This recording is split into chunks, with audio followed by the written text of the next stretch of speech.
یہ سارے ایک جائزہ لیا جاتا ہے، تب پتہ چلتا ہے کہ تدریسی عمل کے متعلق، مواد نصاب کے متعلق، جو اسکول ہے اس سے کیا فائدے حاصل ہوئے ہیں، تو یہ ساری کی ساری کہاں سے حاصل ہوتی ہے، یہ جائزہ سے حاصل ہوتی ہے۔ نتائج عام طور پر وقوفی، تاثراتی اور مہارتی انداز میں جانچے جاتے ہیں۔ وقوفی کا تعلق معلومات اور علم سے ہوتا ہے، تاثراتی کا تعلق عادت اور رویوں کے تشکیل سے ہوتا ہے۔ یعنی پہلے تو ہم دیکھتے ہیں بچے کے پاس نالج بھی ہے، اس سے متعلق خبر بھی ہے، اس اویئرنیس بھی ہے اس کے متعلق، یا وہ جو سبجیکٹ پڑھ رہا ہے اس سے اس کا تعلق جو نیچر کے ساتھ ہے، عادت کے ساتھ ہے، رویوں کے ساتھ ہے، اس کو پڑھ کر اس کی عادت تبدیل ہوئی، اس کا رویہ چینج بھی ہوا کہ نہیں ہوا۔ مہارتی، اور اس کے بعد جو مہارتی کا تعلق کسی ہنر سے ہے، اگر اس نے وہ کوئی سبجیکٹ پڑھا ہے، کمپیوٹر پڑھا ہے، فزکس کیمسٹری پڑھی ہے یا انجینئرنگ وغیرہ پڑھی ہے، کیا اس کو اس شعبے کے اندر کوئی مہارت بھی حاصل ہوئی ہے؟ یعنی کہ تین چیزوں میں سے کوئی ایک چیز دیکھنی ہے، یا اس کے علم میں اضافہ ہوا ہے، یا اس کی عادت یا رویوں میں تبدیلی واقع ہوئی ہے، یا اس جو بھی وہ ہنر سیکھا ہے اس نے، کیا اس میں کوئی فائدہ ہوا ہے۔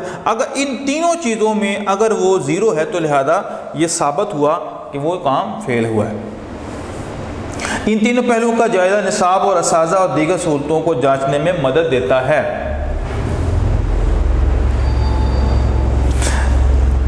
جائزہ ایک ایسی سرگرمی ہے جس سے حاصل کردہ نتائج طلباء کے اکتساب میں خوبیوں اور کمزوریوں کی نشاندہی کرنے کے علاوہ نصاب کی خوبیوں اور خامیوں کو بھی عیاں کرتے ہیں۔ جائزہ آئندہ نصاب سازی میں بہت اہم کردار ادا کرتا ہے، یوں نصاب سازی کے عمل کا اہم حصہ بن جاتا ہے۔ تو بیٹا ہم نے اب نصاب کے بارے میں بھی پڑھ لیا ہے کہ نصاب کا مکمل جو لانگ کوسچن پڑھ لیا ہے۔ جائزہ تک اس کی جو چار جو اجزاء تھے، پہلا جز جو تھا وہ مقاصد تعلیم تھا، دوسرا جو جز تھا وہ تدریسی مواد تھا، تیسرا تھا تدریس حکمت عملی، اور چوتھا جو ہم نے ابھی پڑھا ہے وہ ہے جائزہ۔ تو یہ چار اجزاء ہیں نصاب کے۔ تو نصاب کو متعین کرنے کے لیے ہمیں ان چار چیزوں کو ضرور دیکھنا اور پرکھنا ہوتا ہے۔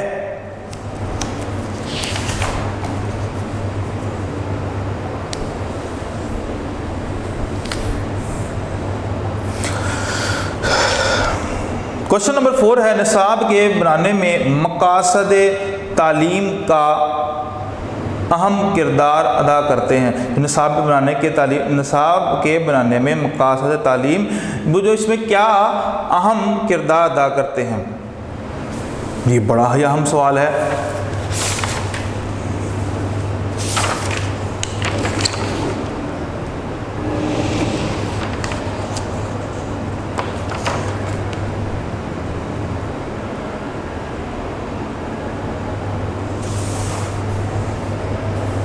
تو بیٹا یہ ہم نے جو کہ پہلے بھی پڑھا تھا مقاصد تعلیم، تو لہٰذا یہ سوال اگین یہاں سے لے کر آپ نے یہاں تک پڑھنا ہے۔ مقاصد نصاب یعنی کہ مقاصد تعلیم، وہ جو تعلیم حاصل کر رہا ہے یا وہ جو نصاب پڑھ رہا ہے، بھئی اس کا مقصد کیا ہے، وہ کیا اہم کردار ادا کر سکتا ہے۔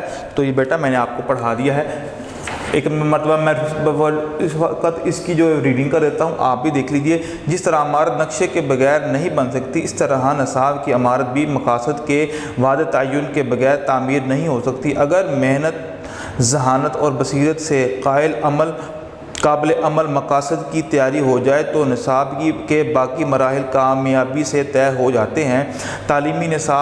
تعلیمی مقاصد کا تعین حکومت اپنی قومی پالیسیوں کے ذریعے کرتی ہے۔ جس قسم کا معاشرہ اور اس کی اقدار ہوں گی، اس قسم کے مقاصد تعلیم ہوں گے، اور انہیں کے پیش نظر نصاب سازی کی جائے گی۔ مثلا ایک صنعتی معاشرے اور زرعی معاشرے کے مقاصد تعلیم میں واضح فرق ہوتا ہے۔ کسی صنعتی معاشرے کی ضروریات کے تحت تیار شدہ نصاب زرعی معاشرے کے لیے سود مند ثابت نہیں ہو سکتا۔ اسی طرح زرعی معاشرہ کا نصاب صنعتی معاشرے کے لیے بیکار ہوگا۔ بعض اوقات حالات بھی تعلیمی مقاصد کو متاثر کرتے ہیں، اس لیے ضروری ہے کہ نصاب سازی کے وقت اس امر کو پیش نظر رکھا جائے۔ آگے مقاصد کو پیش نظر رکھ کر دیگر اجزاء یعنی تدریسی مواد، اساتذہ مدرسہ کی عمارت، کتب کی فراہمی اور تجربہ گاہوں کے سامان کا انتظام کیا جاتا ہے۔ تدریسی مواد کی حیثیت سے ایک شاہراہ کی ہے، ٹھیک ہے، تدریسی مواد کی جو حیثیت ہے وہ ایک شاہراہ کی ہے جس پر طالب علم چل کر منزل مقصود تک پہنچ جاتا ہے۔ تعلیمی مقاصد کو مد نظر رکھ کر مضامین یا تجربات کا چناؤ کیا جاتا ہے کہ کس جماعت میں کون سے مضامین پڑھائے جانے چاہیے یا طلباء کو کن تجربات سے گزارنا چاہیے۔ پھر مضامین کے علیحدہ علیحدہ مقاصد کا تعین کیا جاتا ہے۔ آگے ہے تعلیم میں اصل شے مقاصد ہوتے ہیں اور تدریس محض مقاصد کے حصول کی ایک کوشش ہے۔ وقت گزرنے کے ساتھ ساتھ معاشرہ میں تبدیلیاں واقع ہوتی ہیں، معاشرہ میں تبدیلیوں کے ساتھ ساتھ مقاصد میں بھی تبدیلیاں واقع ہوتی ہیں اور مقاصد کی تبدیلیاں مضامین میں تبدیلیوں کا باعث بنتی ہے۔ تو یہ بیٹا یہ تعلیم کا مقصد ہے، یہ جو ہم نے پڑھا لام کو تعلیم یا مقاصد تعلیم، تو یہ آپ نے یاد کرنا ہے۔ یہ پچھلے سوال کا ہی ایک حصہ ہے، جز ہے۔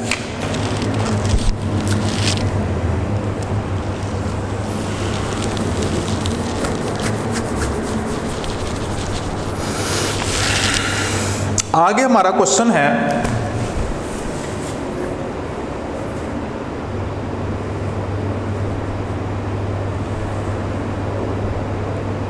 اجزائے ترکیبی نصاب میں ربط سے کیا مراد ہے؟ جو اجزائے ترکیبی ہیں جو ہم نے پڑھے ہیں ابھی، اس میں نصاب ترکیبی نصاب میں ربط سے کیا مراد ہے؟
تعلیمی مقاصد درسی مواد، تدریسی طریقہ کار اور جائزہ آپس میں مربوط ہے۔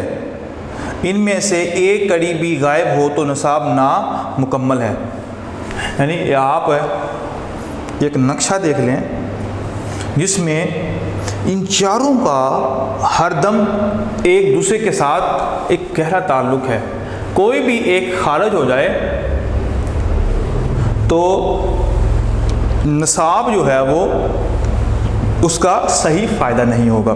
مقاصد کے مطابق تدریسی مواد کا تعین کیا جاتا ہے۔ مواد کی تکمیل تدریس کے ذریعے ہوتی ہے۔ تدریس کی تاثیر کو جانچنے کے لیے جائزہ لیا جاتا ہے۔ جائزہ کے نتیجے میں مقاصد کی تعمیر نہ ہوتی ہے۔ کبھی سوچ اور عمل نوعیت کی ہوتی ہے،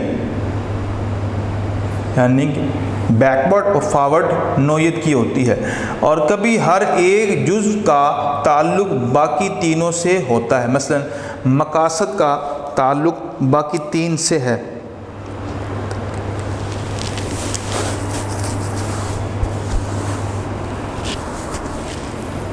مقاصد ہوں تو درسی مواد کا انتخاب ہوتا ہے۔ مقاصد کی تکمیل کے لیے طریقہ تدریس اختیار کیا جاتا ہے اور جائزہ لیا جاتا ہے کہ نصاب اور تدریس کے مقاصد پورے ہوئے یا نہیں۔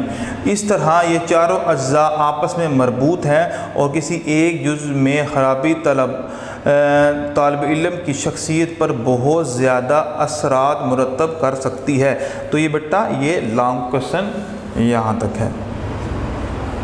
یہ لانگ کوشچن نمبر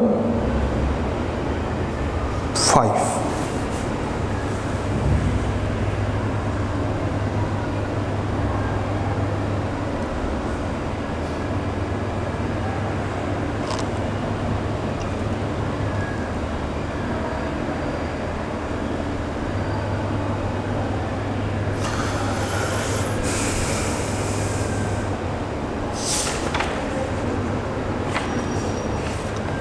تو آخری جو کوشچن ہے بیٹا،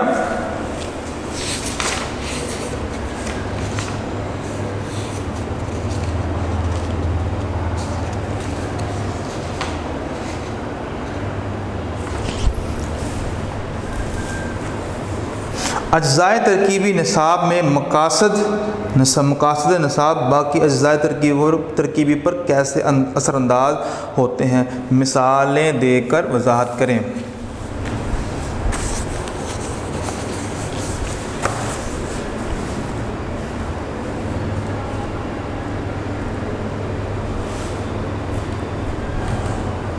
مقاصد نصاب اور اثرات اس کے. نصاب کی بنیاد ہی مقاصد ہے. تعلیمی مقاصد نہ ہوں تو تعلیمی عوامل مثلا اساتذہ، طلباء، عمارت، مدرسہ، فرنیچر اور دیگر عملہ تعلیمی ساز و سامان بے مقصد اور بیکار ہوگا. معاشرہ کے مقاصد،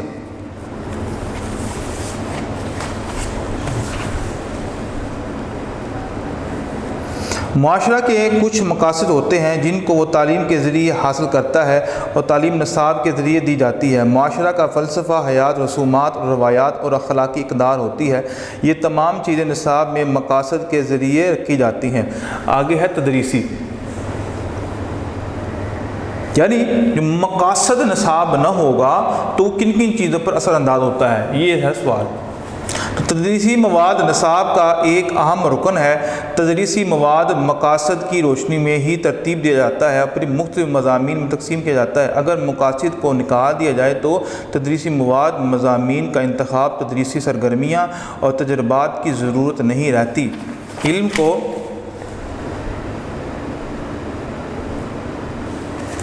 مہارتیں دے کر ہی افراد کے رویوں میں تبدیلی کی جاتی ہے، لیکن مقاصد نہ ہو تو رویوں میں تبدیلی نہیں آ سکتی. تدریسی حکمت عملی، مقاصد کے تعین کے بعد مواد کا انتخاب کیا جاتا ہے. متعین مقاصد کے حصول کے لیے حکمت عملی وضع کی جاتی ہے.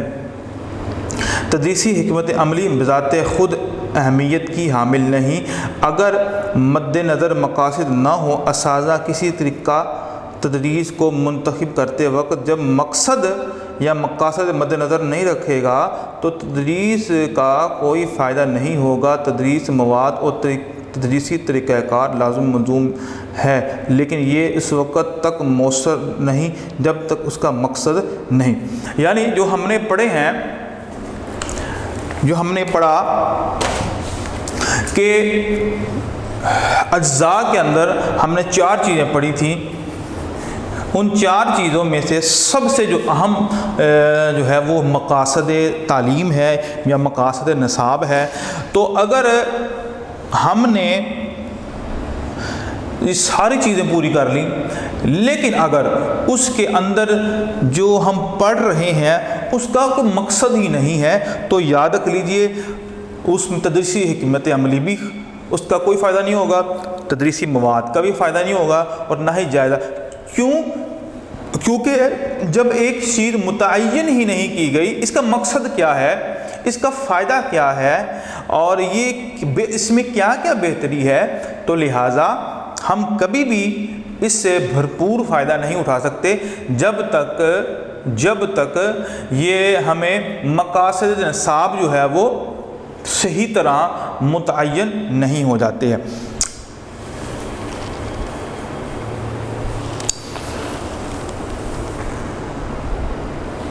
اب ہم بیٹا پڑھتے ہیں، شارٹ کوشچن کی طرف آتے ہیں.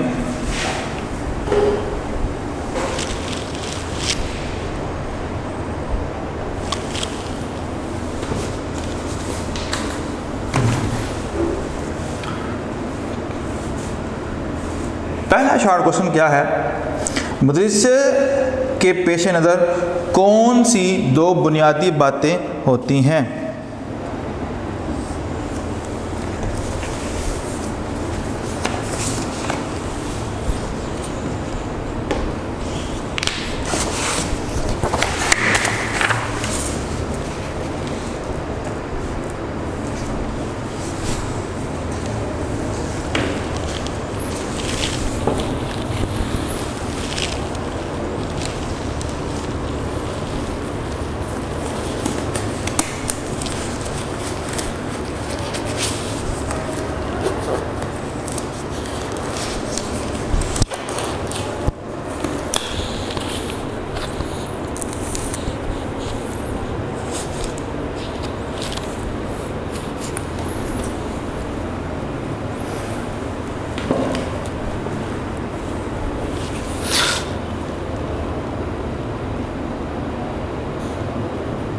سوال نمبر 1 یہ شارٹ کوشچن ہے، ٹھیک ہے.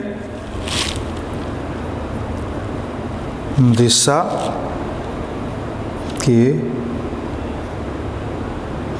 پیش نظر کون سی 2 بنیادی باتیں ہوتی ہیں؟ مدرسہ کے پیش نظر کون سی 2 باتیں بنیادی ہوتی ہیں؟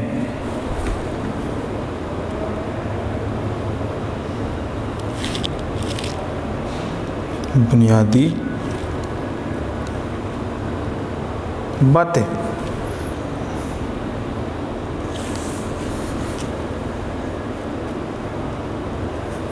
مدرسہ کے پیش نظر درج ذیل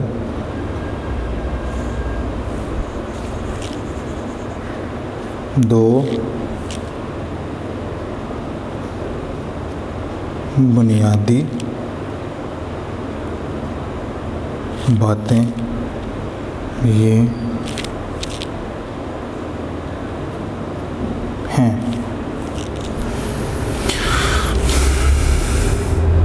نمبر 1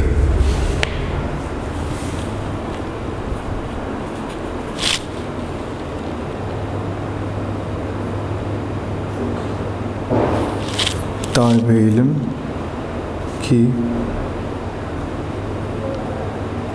شخصیت کی ہمہ پہلو ترقی. تو یہ سب سے پہلی چیز ہے. نمبر 2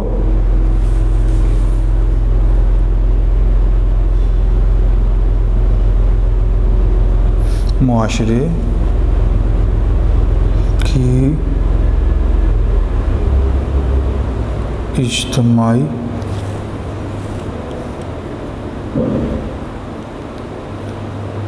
ضروریات کی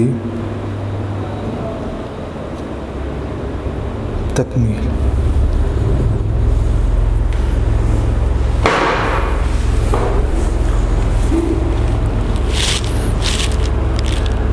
یہ دونوں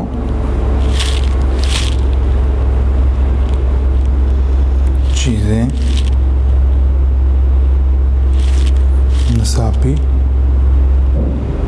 اور ہم نصابی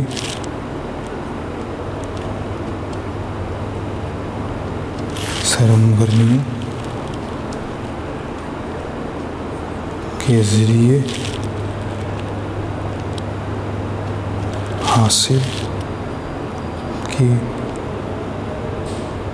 جاتی ہیں. تو یہ بیٹا ہمارا فرسٹ کوشچن کمپلیٹ ہوا. رپیٹ کر دیتا ہوں. طالب علم کی شخصیت کی ہمہ پہلو ترقی، معاشرے کی اجتماعی ضروریات کی تکمیل. سوال نمبر 2 ہے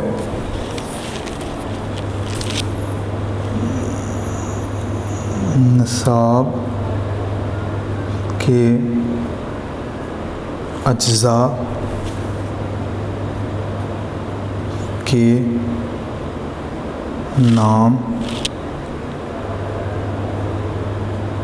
لکھیے. نصاب کے اجزاء کے نام لکھنے ہیں. تو آپ نے اجزاء کے نام نیچے ایک لائن لگا دیں. نمبر 1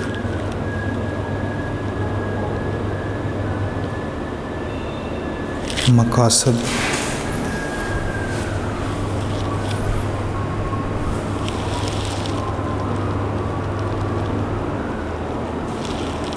نمبر 2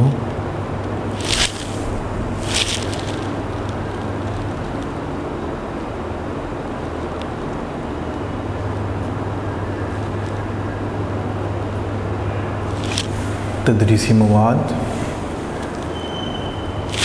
نمبر 3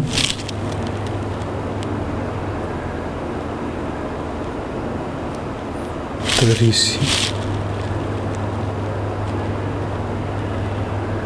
حکمت عملی، نمبر 4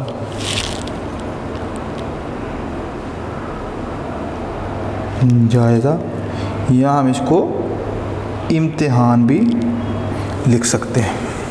یعنی جو ہم بچے پڑھتے ہیں اور بچے جو حاصل کرتے ہیں، پھر سال بعد یا درمیان کے اندر کچھ امتحان بھی ہوتے ہیں، ٹیسٹ بھی ہوتے ہیں، جائزہ بھی ہوتا ہے، جو کہ اس بات کی بہت بڑی دلیل ہے کہ بچے نے کیا سیکھا، بچے نے کیا پڑھا۔ تو یہ بھی بڑا ہی اہم حصہ ہے۔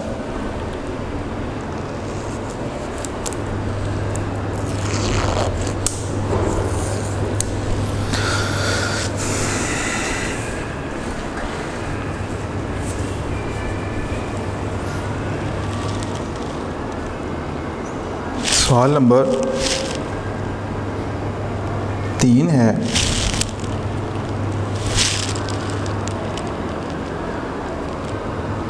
تعلیمی مقاصد کا تعین کون کرتا ہے؟ تعلیمی مقاصد کا تعین کون کرتا ہے؟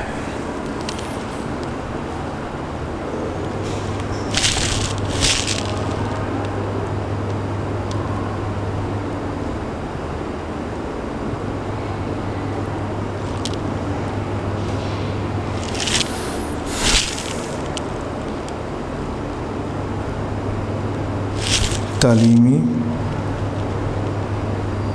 مقاصد کا تعین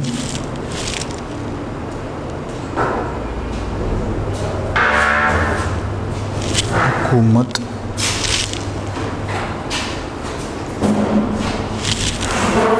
اپنی تعلیمی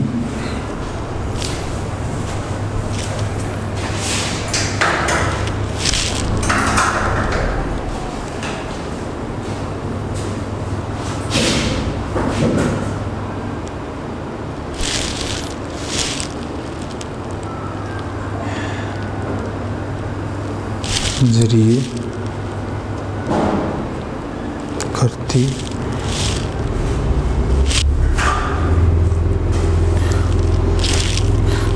ہے، جس قسم کا معاشرہ اور اس کی اقدار ہوں گی،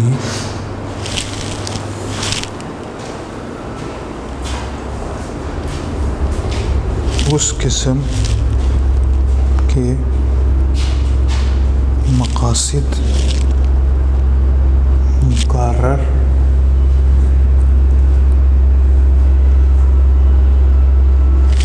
ہوں گے اور ان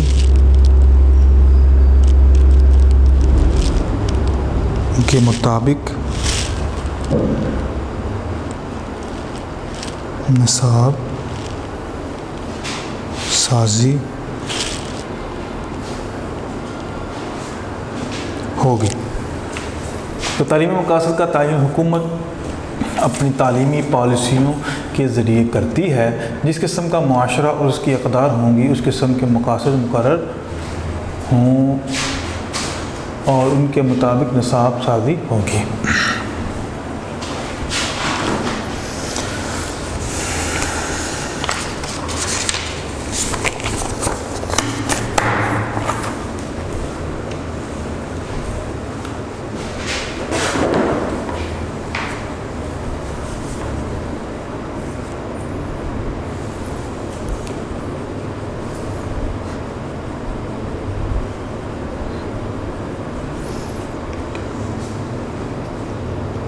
سوال نمبر 4 ہے،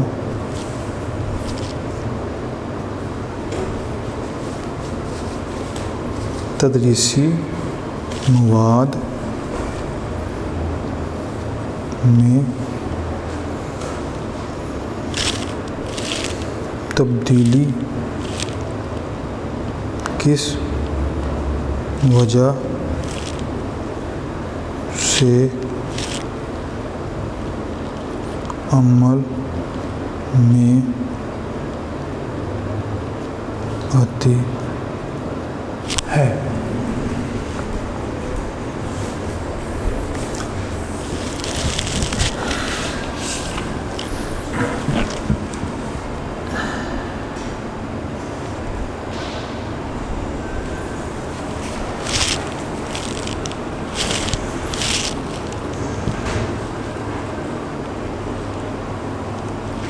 تدریسی مواد میں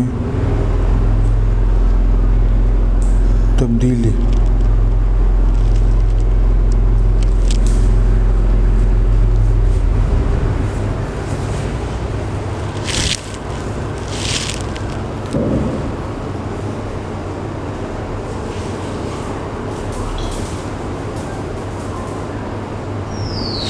وقت کے گزرنے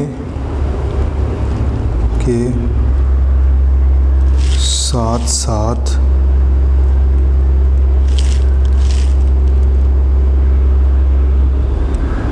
معاشرہ میں تبدیلیاں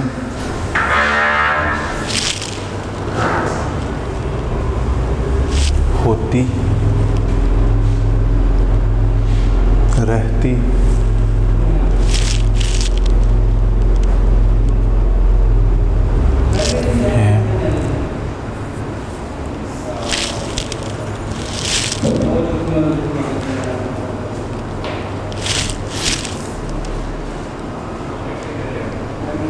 یہ تبدیلیاں خیالات، رویوں،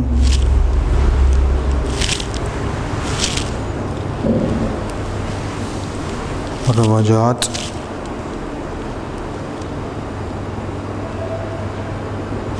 ثقافت،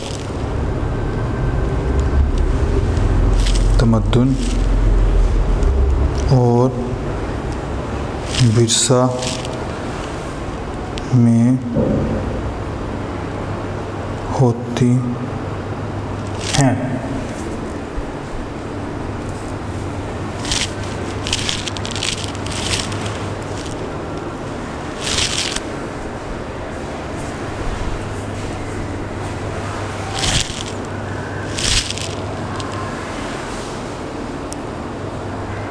معاشرہ میں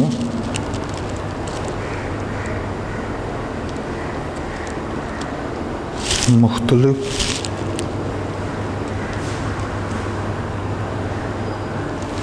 تبدیلیاں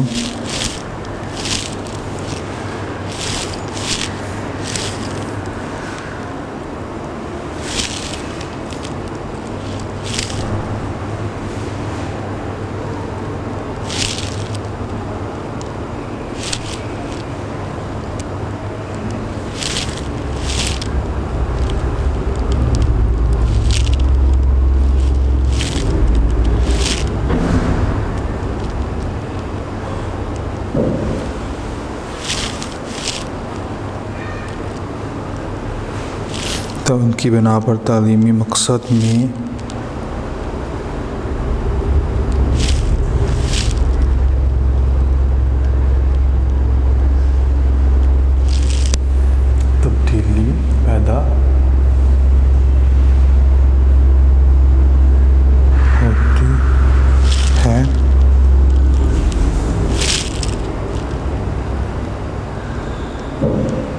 تدریسی مواد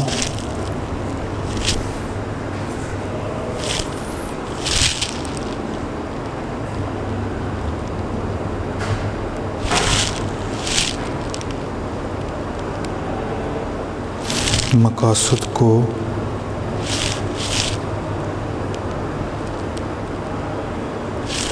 پیش نظر رکھ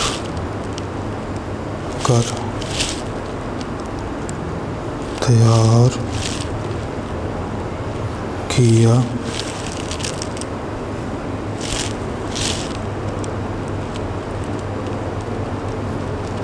جاتا ہے۔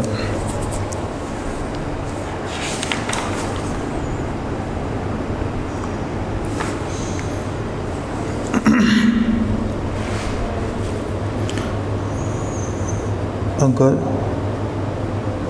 مقاصد تبدیل ہو جائیں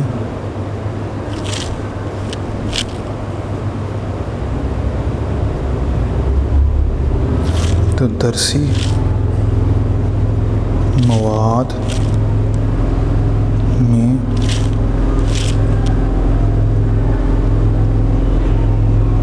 تبدیلی ضروری ہو جائے گی۔ تو یہ بیٹا آپ نے اس سوال کو نوٹ کرنا ہے۔ وقت کے گزرنے کے ساتھ ساتھ معاشرہ میں تبدیلیاں ہوتی رہتی ہیں۔ یہ تبدیلیاں خیالات، رویوں، رواجات، ثقافت، تمدن اور ورثہ میں ہوتی ہیں۔ معاشرہ میں مختلف تبدیلیاں اور اس کی بنا پر تعلیمی مقاصد میں تبدیلی پیدا ہوتی ہے۔ تدریسی مواد ہمیشہ مقاصد کو پیش نظر رکھ کر تیار کیا جاتا ہے۔ اگر مقاصد تبدیل ہو جائیں تو درسی مواد میں تبدیلی ضروری آ جاتی ہے۔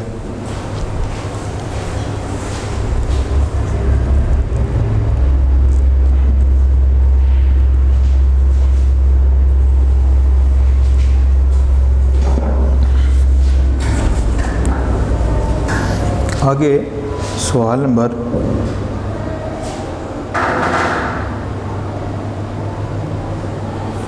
5 ہے۔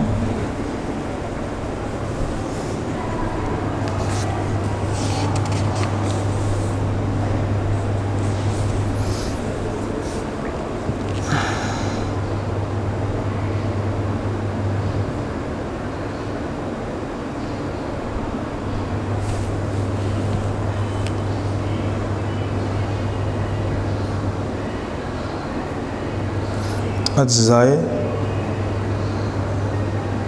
نصاب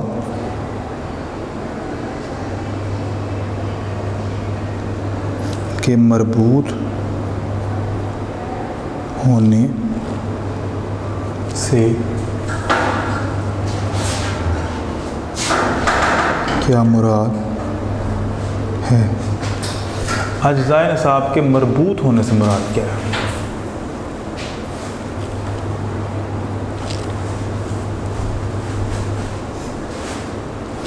آنسر میں لکھیں گے اجزائے نصاب کی مربوطی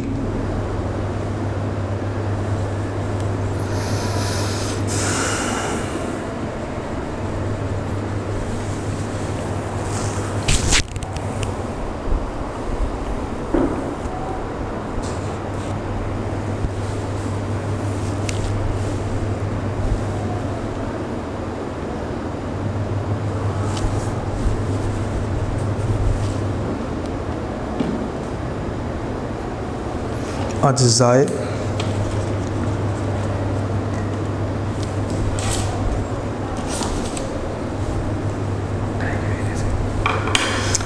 نصاب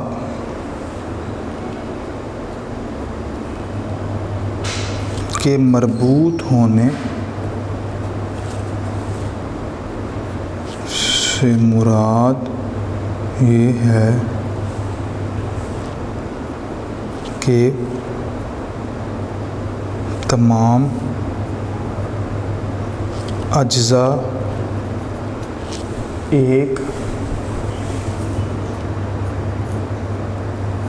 ایک دوسرے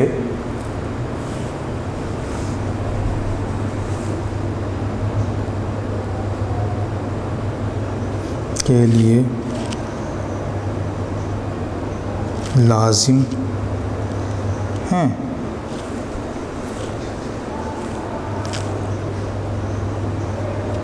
اگر ایک جزو کو چھوڑ دیا جائے تو دوسرا اجزاء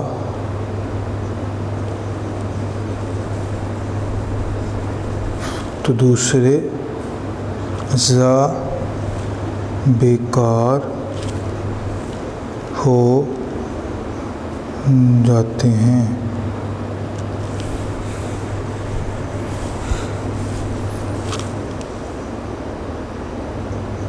مثلاً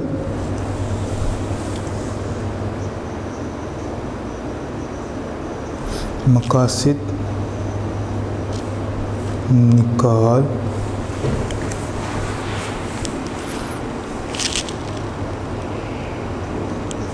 دیے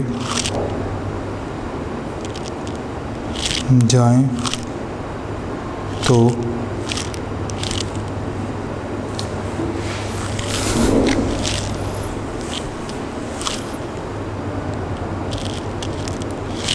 تدریسی مواد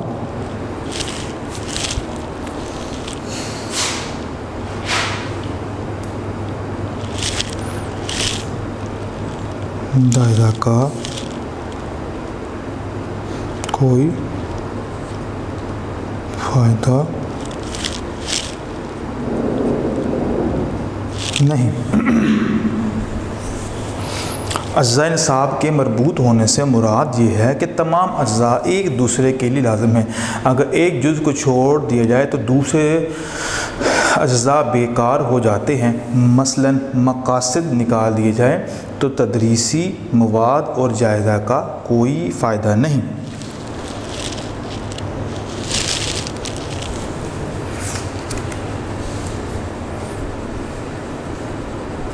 آخری کوشچن ہے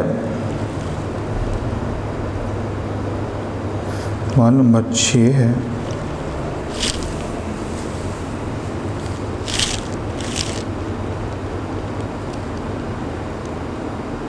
ٹیکسٹ بورڈ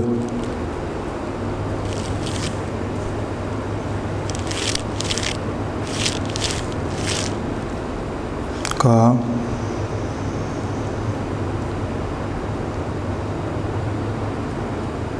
بنیادی مقصد یا کام کیا ہے؟ ٹیکسٹ بک اصل میں کیا کرتا ہے؟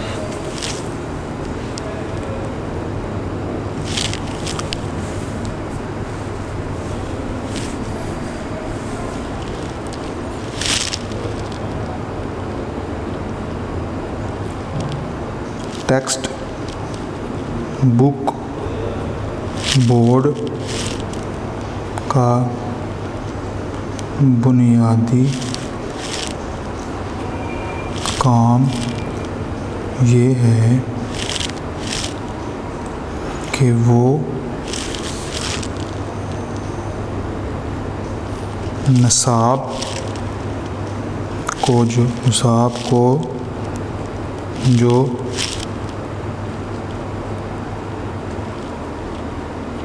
سیکٹری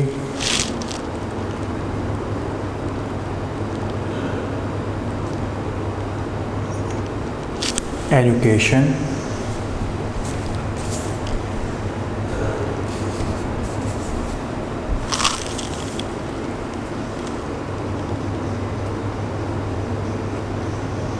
کی حتمی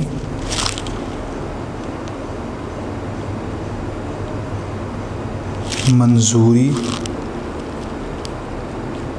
کے بعد بورڈ کے پاس آتا ہے اس کو خود یا پبلشرز کے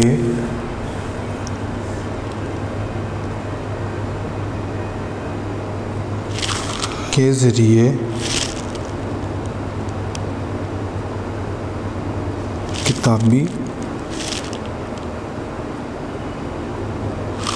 صورت میں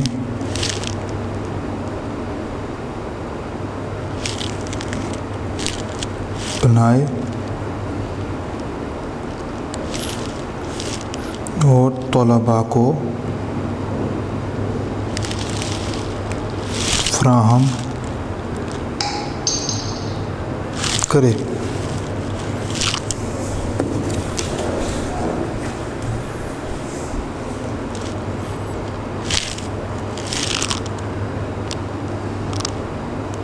کتاب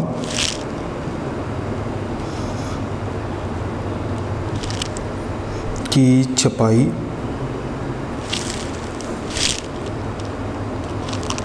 میں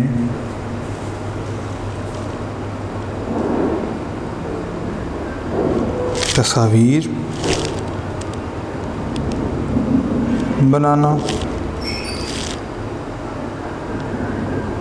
لکھائی درست کرنا،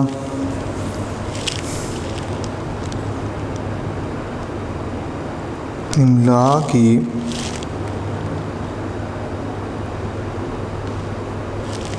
غلطیاں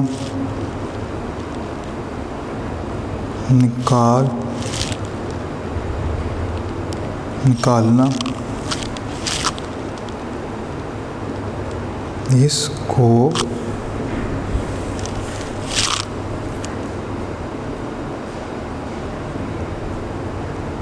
خوبصورت ٹائٹل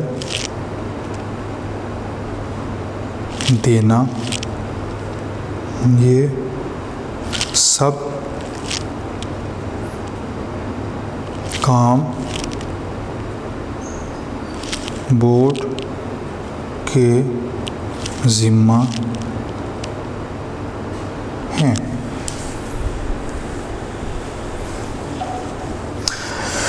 یعنی کہ ٹیکسٹ بک جو ہم پڑھتے ہیں، اس ٹیکسٹ بک کا جو بنیادی مقصد، جو بورڈ ہے اس کا مقصد یہ ہے کہ جو سیکٹری ایجوکیشن کی طرف سے جو کتاب منظور ہو جائے، پھر اس کی جو چھپائی ہوتی ہے اس کے حوالے سے کن کن باتوں کا وہ کام کرتے ہیں۔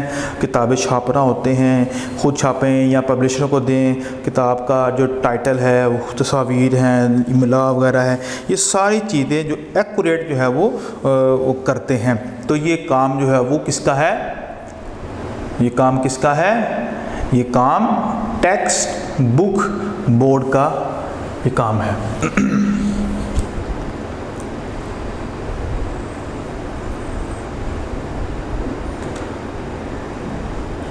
آگے ہم اس بک کا یہ جو بک ورک ہے اس کے اوپر آتے ہیں۔ پہلا جو ہمارے پاس ہے اس کو ہم پڑھتے ہیں۔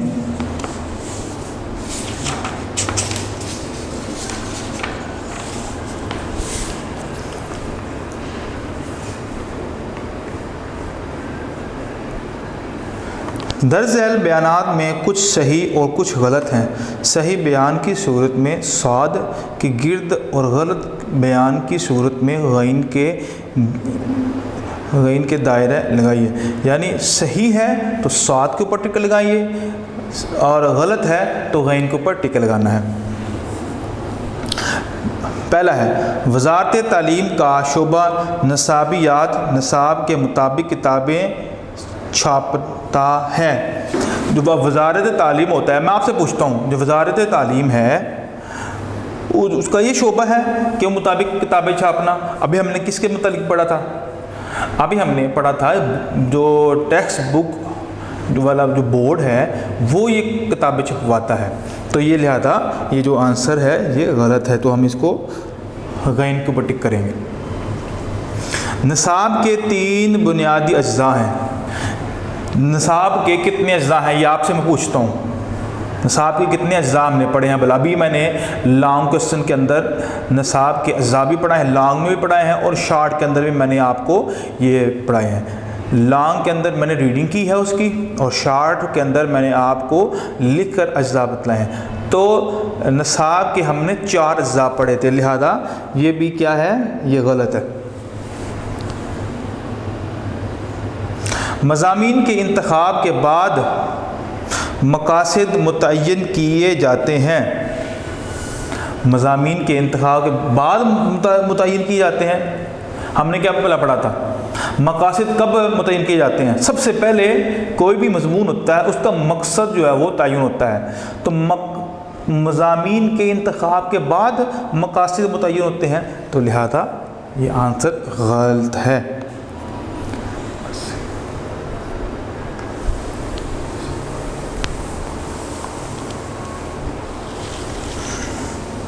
آگے ہے معلم مقاصد کی روشنی میں دیے گئے مواد کے مطابق سرگرمیوں کی تفصیلات طے کرتا ہے۔ ظاہر سی بات ہے معلم ہی کرتا ہے نا، جو اس کو مواد دیا جاتا ہے اس کے حوالے سے پھر وہ پلاننگ کرتا ہے، نکات تیار کرتا ہے، تو لہذا یہ آنسر کیا ہے؟ یہ بالکل صحیح ہے۔ تدریسی مواد اور تدریسی حکمت عملی ایک دوسرے کے لیے لازم و ملزوم ہے؟ نہیں، یہ وہ میں نے جو پڑھا تھا نا وہ مقاصد تعلیم تھا، تو لہذا تدریسی مواد اور تدریسی حکمت عملی یہ دونوں ایک دوسرے کے ساتھ ہیں، ایک دوسرے کے لیے لازم و ملزوم ہے، تو لہذا یہ بھی آنسر ٹھیک ہے۔ تو ہم نے کیا پڑھا بلا؟ 3 جو اوپر والے ہم نے پڑھے وہ آنسر غلط ہے، اور نیچے والے جو ہے وہ بالکل صحیح ہے۔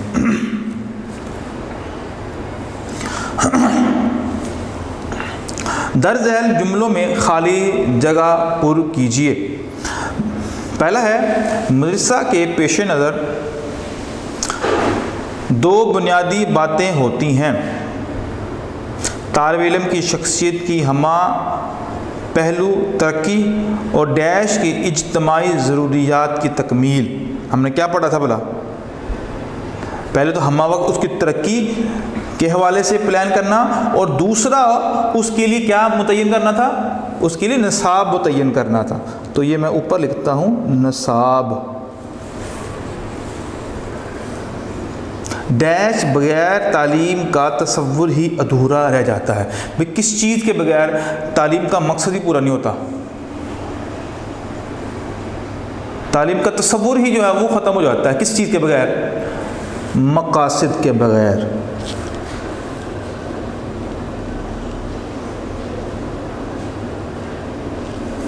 جب تعلیم کا مقصد ہی نہیں ہوگا تو پھر کس طرح اس سے فائدہ اٹھایا جا سکتا ہے؟ آگے ہے نصاب تعلیم ڈیش کے حصول کا اہم ترین ذریعہ ہے۔ نصاب جو تعلیم کا جو نصاب ہوتا ہے وہ ڈیش کے حصول کا اہم ذریعہ ہے، کس کے؟ مقاصد کے۔ اس کو میں سائڈ پہ لے دیتا ہوں۔ تو جو نصاب ہوتا ہے اس سے مقصد حاصل ہوتا ہے کہ جو ہم پڑھ رہے ہیں، جو سیکھ رہے ہیں، آخر کار اس کا بھی مقصد کیا ہے؟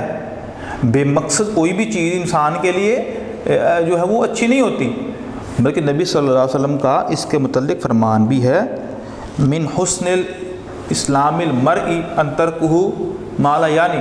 جو فضول اور بے فائدہ چیزوں کو چھوڑ دیتا ہے نا، تو وہ ایسے شخص کا اسلام بڑا بہترین ہے، یعنی کہ اسلامی اعتبار سے بھی مذہبی اعتبار سے بھی، کسی بھی مذہب کے اعتبار سے بھی اور معاشرتی اعتبار سے بھی یہ چیز بہتر ہوتی ہے کہ انسان مقصد کے بغیر کسی چیز کو حاصل نہ کرے۔ جب اس کا مقصد آ گیا، متعین ہو گیا، ٹھیک ہے، اب ہم نماز پڑھتے ہیں، عبادت کرتے ہیں، اس کا مقصد کیا ہے؟ رضا الہی ہے نا۔ ہم جو کچھ بھی کرتے ہیں، نیک کام، اچھے کام کرتے ہیں، تو اس کا ہمیں مقصد کیا دیا گیا ہے؟ اللہ کی رضا، اللہ اور اس کے رسول کی فرمان برداری، تو یہ مقصد ہے۔ تو یہاں پر مقاصد، مقصد کی جمع مقاصد۔ نصاب کی وسعت کے حوالے سے ماہرین تعلیم نے نصاب کے ڈیش اجزائے ترکیبی بیان کیے ہیں۔ کتنے اجزائے ترکیبی بیان کیے ہیں؟ 4۔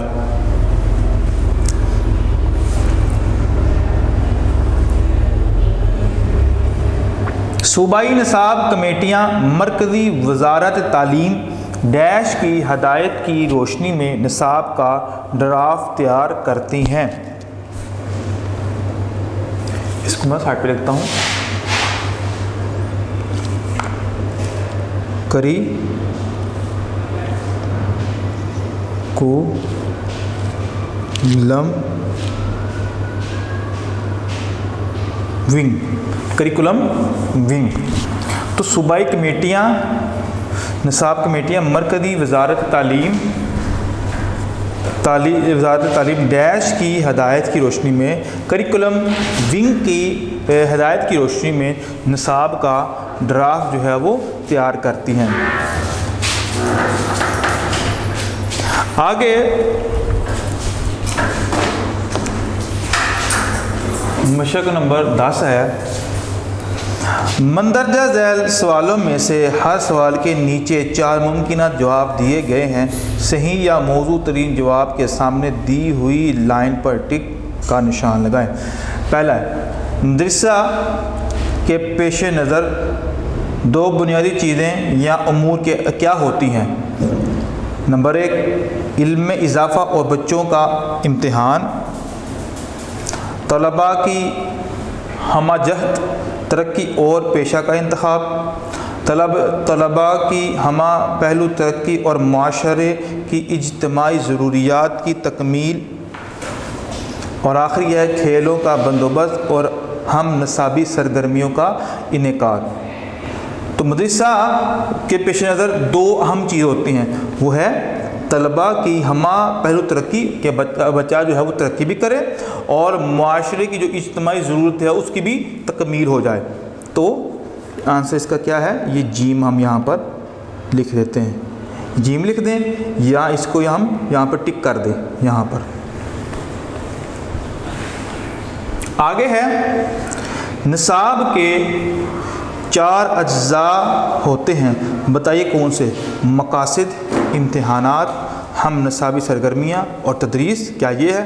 مقاصد، طریقہ تدریس، اساتذہ اور طلباء، کیا یہ ہے؟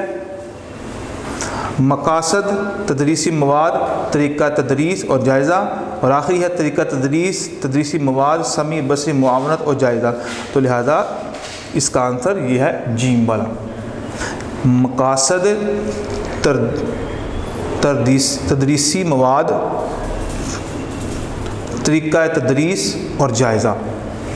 آگے ہے ٹیکسٹ بک بورڈ کا کام۔ ابھی ہم نے شارٹ کوشچن کے اندر یہ پڑھا تھا کہ یہ جو ٹیکسٹ بک آف بورڈ ہے اس کا کام کیا ہے، یہ کیا کام ادا کرتی ہے، یہ جو شعبہ ہے اس میں جو لوگ کرتے ہیں رہتے ہیں وہ کیا کام سر انجام دیتے ہیں؟ نصاب سازی ہے، نصاب کا جائزہ لینا ہے، نصاب کا ڈرافٹ منظور کرانا ہے، نصابی کتب کی تیاری کرانا ہے۔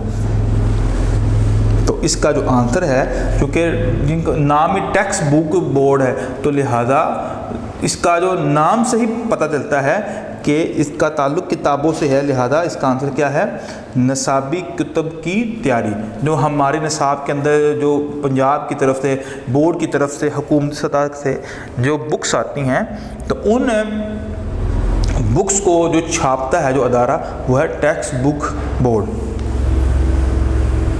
آگے ہے تعلیمی مقاصد کا تعین مرکزی حکومت آئین میں کرتی ہے، 5 سالہ منصوبے میں کرتی ہے، قومی تعلیمی پالیسی میں کرتی ہے، نصاب کے ڈرافٹ میں کرتی ہے۔ تو پہلا، دوسرا، تیسرا جو تھا، اس کا جو آنسر ہے وہ ہے قومی تعلیمی پالیسی میں کرتی ہے۔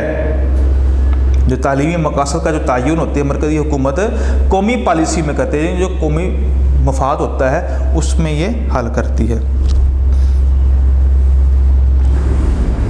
آگے ہے نصاب سازی کے عمل میں اجزاء میں ایک ترتیب قائم ہے، درج ذیل میں سے کسی ایک میں وہ ترتیب موجود ہے، درست ترتیب والے جواب کی نشاندہی کیجیے۔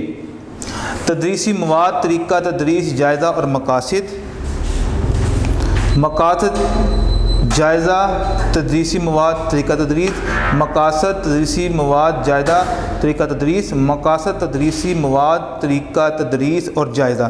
تو اس کا جو آنسر ہے وہ آخر والا ہے۔ پہلا مقاصد ہوتا ہے، پھر تدریسی مواد ہوتا ہے، پھر طریقہ تدریس ہوتا ہے اور جائزہ، جو ہم نے ابھی لانگ کوسچن کے اندر بھی پڑھا تھا۔ اور آخری ہے نصاب سازی کے عمل میں سب سے پہلا کام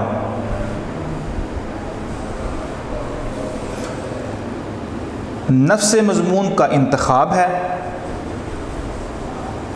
مضمون کا انتخاب ہے، طلباء کی صلاحیتوں کا جائزہ لینا ہے، مقاصد کا تعین ہے۔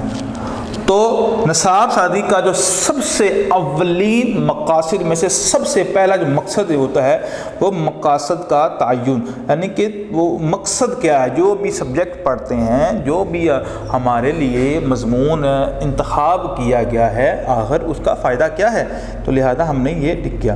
تو اس چیپٹر کے اندر بیٹا ہم نے یہ پڑھا تعلیم کے حوالے سے اور نصاب کے خصوصی نصاب کے حوالے سے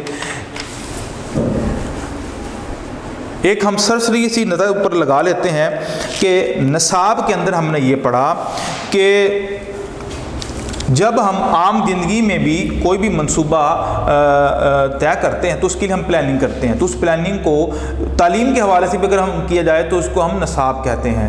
اور دنیا کے اندر جب بھی کوئی شخص اس کی پلاننگ کرتا ہے، جب بھی کسی کام کی پلاننگ کی جاتی ہے تو تب اس کے مقصد کو بھی مد نظر رکھا جاتا ہے، اور بغیر مقصد کے کیا ہوا کام جو ہوتا ہے وہ ادھورا بھی ہوتا ہے اور اس کا کوئی فائدہ نہیں ہوتا، وہ بے سود کام ہوتا ہے۔ تو پھر تعلیمی ہم نے نصاب کے اجزاء بھی پڑھے ہیں، نصاب کے اجزاء میں سے ہم نے مقاصد پڑھے اور تدریسی مواد پڑھا ہے اور تدریسی حکمت عملی پڑھی ہے اور جائزہ بھی پڑھا ہے، اور اس کے بعد ہم نے